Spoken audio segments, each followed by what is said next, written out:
اطفال نازنین و دوست داشتنی سلام، خدا کنه که جور و صحتمند باشین. میفهمم که باز هم منتظر بودین که ما براتون چه قسم یک قصه میگم، چطور یک قصه نو براتون میارم. امروز باز هم با یک قصه بسیار خوب، بسیار قصه شیرین که حتما خوشتان میایه. ما آمدیم که این قصه را همراهتان شریک کنم، براتون قصه بگویم. شما به یاد داشته باشین که این قصه ها را که مشنوین حتما همراه دوستکای دیگه تان شریک کنین.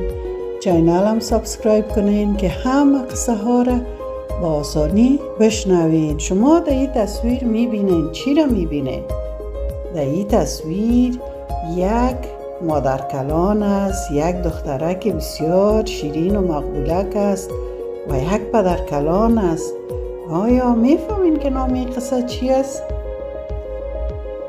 ما براتون میگم نام این قصه است نازو و مادر کلان مهربانش.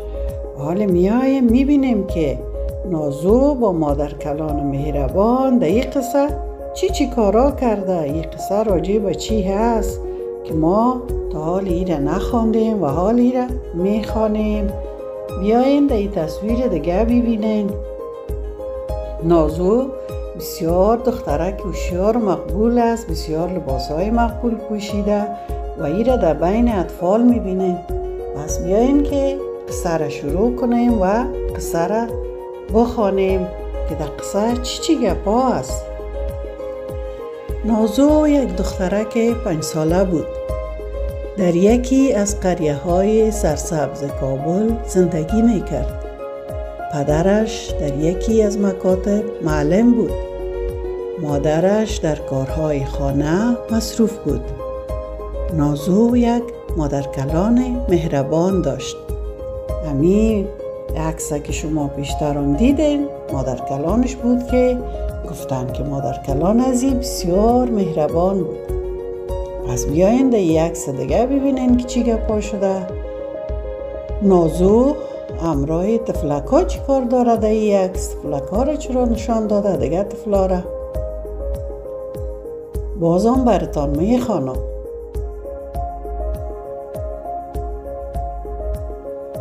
نازو دخترک هوشیار و باهوش بود. در خانه با برادر خرد خود و در بیرون از خانه با اطفال همسایه ها ساتیری میکرد. او خانگکانی و ریسمان بازی را خوش داشت. حتما شما هم ریسمان بازی را خوش دارین؟ خوش دارین؟ بسیار طفلک هاست که ما دیدیم ریسمان بازی را خوش دارن، چون هم سپورت میشه هم ساعتشان تیر میشه. و خانگکانی را خود کل طفلا خوش دارن. ما خو میفهم شما هم خوش دارین. آفرین. خانگکانی ها بسیار یک ساتیری خوب است. ببینیم که دیگه چی نوشته شده.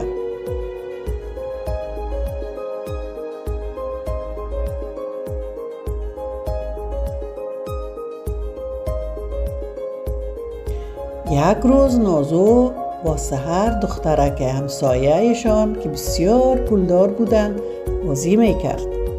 سحر گودیش را که پدرش برایش خریده بود به نازو نشان داد، ولی اجازه نداد که با آن ساتیری کند.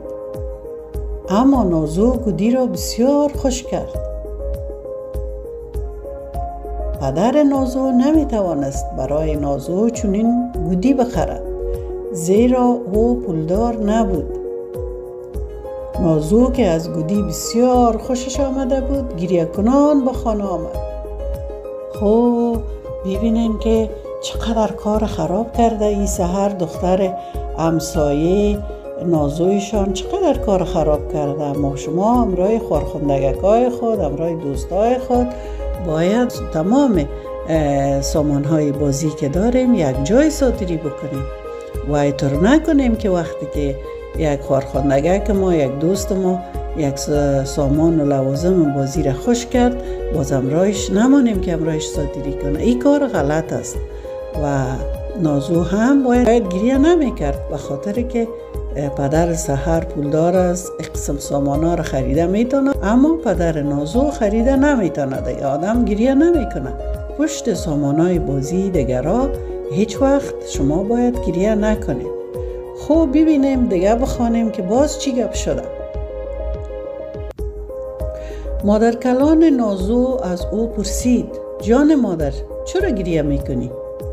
نازو گریه کنان گفت: مادر کلان جان، سحر دختر همسایه گودی بسیار مقبول دارد.